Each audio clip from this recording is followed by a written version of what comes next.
Hey everybody, and welcome to the People Analytics channel. And wow, we are at number 7 of the top 10 metrics you can use to start a people analytics team from scratch. Now today we're going to cover one of the more subjective measures, and that is leadership development roadmap. Specifically, what are the career experiences your targeted leaders should undergo in order to prepare them for their next role? This could be courses, assessments, critical assignments, coaching and mentoring, and so forth. Now, if you watch any of my other videos, you know I like acronyms, and this video is no different.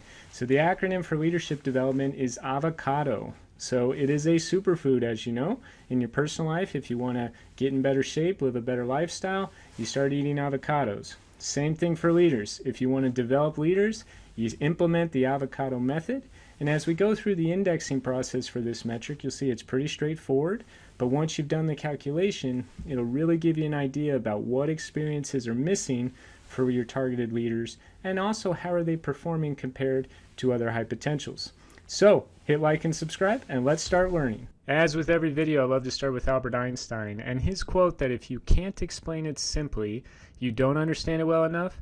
It holds true for pretty much the entire HR domain, but in particular when you're talking about leadership assessments, evaluating readiness, and developing future executives, it's really a subjective topic, and you're going to have to break through that heuristic bias that even the best of executives have. Now remember what I'm saying, the whole point of people analytics is to make executive conversations better. So as we go through this latest material, and I teach you that the one thing leaders should be doing is eating avocados, just remember, keep it simple, and it'll help you understand. Wow, we are now at number 7 of the top 10 metrics you can use to build your people analytics team from scratch. Now, as I mentioned in a prior video, these are the baseline descriptive statistics that really get you started, and more advanced material related to machine learning, that comes later. Now, as you can see, we're building on each other as we move through each video. So it started with promotion velocity, and as we progress through employee productivity, quality of hire, and return on training, we now arrive at leadership roadmap. And the whole point of this metric is to tell us what are the experiences, assessments, courses, mentoring, all the things that a leader should be doing based on their career path and career stage in order to perform better in the role, as well as to increase their readiness for the next role. And what you're going to learn is that there's another acronym. You know me, I like acronyms, and it's avocados. The avocado, the superfood everyone should be eating if you're trying to get into better shape. And it's the same thing for leaders. If you're trying to develop them and make sure that they're prepared for the next role, the avocado method is the way to go. And it's an acronym which basically stands for assignments, value chain. You heard me talk about in prior videos the people analytics value chain. Operations, you want to make sure they get an assignment that's closest to the customer and connected to the core business. Courses. External assessments, so these would be the readiness assessments and 360s done by an outside vendor. Data science, all future leaders should be good at this stuff, which is why you're watching this video. And then the last one is outside organizations. You really want to make sure that your leaders are contributing to the industry, actively participating in professional societies, and so forth. So the avocado method, it's a weighted average score, and you can see what the weights are, but some organizations change the weights based on their priority. As we go through the acronym, the first step is the assignments themselves. And you see at the top of the screen, win, lose, place, but you must race. And the idea is that each targeted leader must have a breadth, depth, and quality about their career experiences to ensure that they not only understand the company, but they actually understand how the operations work from a different lens. So that could include technocratic roles, support services roles such as planning, HR, and finance, operational roles, those connected to the frontline business, middle management, and so forth. Before an employee ascends to that strategic apex, you really have to make sure that they've seen basically the entire company from different lenses, been challenged in different ways, and have developed the relationships they need to influence at an executive level. The second step in the avocado method is the people analytics value chain. Now, if you want a more detailed explanation about how this value chain works, please check out my prior video. But essentially, when it comes to leadership development and readiness evaluation, you want to make sure that all your leaders, regardless of what their targeted role is is that they have a strong anchoring in the human resource domain.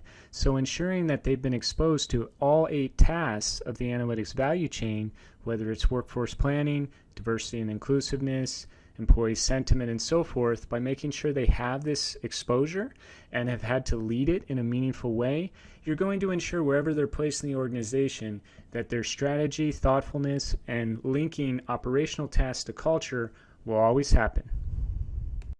Proceeding to the third part of the acronym, and that's operational. And essentially what we want to make sure is that your targeted leaders, regardless of whether they're being pursued for a support services role or more a technocratic leadership role, they still need to understand the core operating business. And this is where senior management can be creative, because even if you have an HR professional that you want to develop into the chief people officer, that individual, depending on whether it's an oil and gas firm, a manufacturing company, a tech company, and so forth, needs to be exposed to the customer in some kind of operational manner. So this is one thing that executives shouldn't overlook. No matter how smart, how bright the individual is, you have to anchor them against the core operational tasks of the business so that when they reach the strategic apex, they actually know how work gets done and how revenue is generated based on the customer interactions.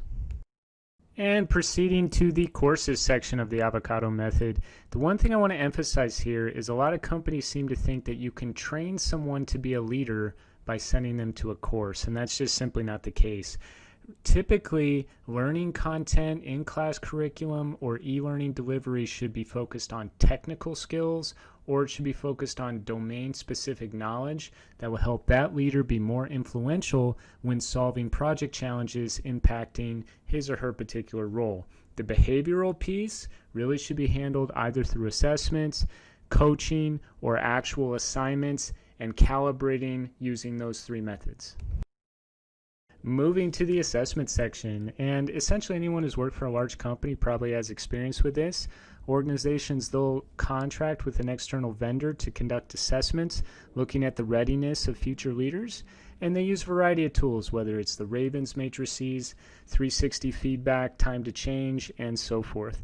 The only 2 comments I have with this is you really want to make sure that in the people analytics team, you're running a predictive validity test to make sure that whatever the external vendor is actually predicting is holding true in the company. And if it's not holding true, you need to know what the root causes for that is. And then second, you want to link the results to your data-driven 9-box. And this is something that I'll address in a future video because it's part of the top 10 series. But as long as you've covered those 2 things, making sure that predictive validity is holding, and then also linking to data-driven 9-box, the assessments piece is pretty powerful. Now moving to the D of avocado, which stands for data science. This is actually my favorite section, surprise, surprise, of the entire acronym. Now, as I've said in prior videos, when you look at the people analytics value chain, all 8 steps are supported by 6 very structured processes. And whether you're a leader dealing with customers or a marketing PR expert, you really need to have an understanding of what these 6 steps are, as well as a baseline set of skills. Data science is simply something you have to be a leader moving forward. And essentially what this means is data governance, descriptive modeling, and then the kind of holy trinity of data, which is supervised learning, unsupervised learning, and reinforcement learning. And then analytics portfolio optimization. You have to know this to be able to lead. And moving to the last section of the Avocado Method, and that is outside organizations. And for this step, it's really comprised of 3 things. First, if you can, you want to expose your targeted leaders to an international assignment. And having done this myself, it's really a powerful thing.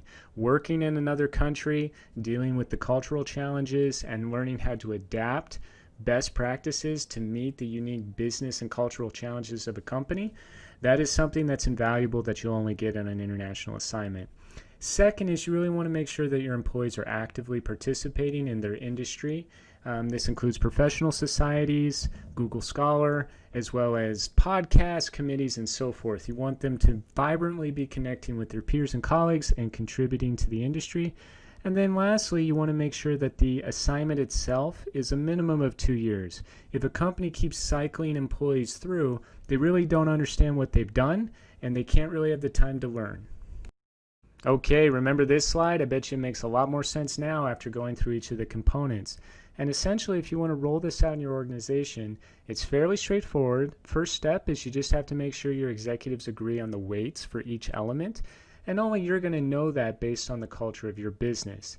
Once you've determined what the weights are, you need to have a methodology for tracking how your targeted leaders did compared to the standards you've established for each of the avocado steps. Once you do that, it's simply about plugging in the results, going through the weighted average calculation, and then when you look at the overall score, you compare that to incumbent executives as well as other high potentials to see how the person's doing. And that's it. I hope you enjoyed learning about the avocado method. It's really kind of a fun video, and whenever we talk about leadership development, it's such a subjective topic. And like I said before, it's really hard to break through the heuristic bias. Even if you have the best executive, that individual is going to have their predisposed opinions about certain employees, and it's only through effective people analytics that you can tell that person what the individual needs to work on, where their derailers are, and so forth. So if you haven't done so already, please hit like and subscribe, and join me for the next video. I'll be talking about the succession planning strength score. Okay, keep on learning, everybody, and enjoy.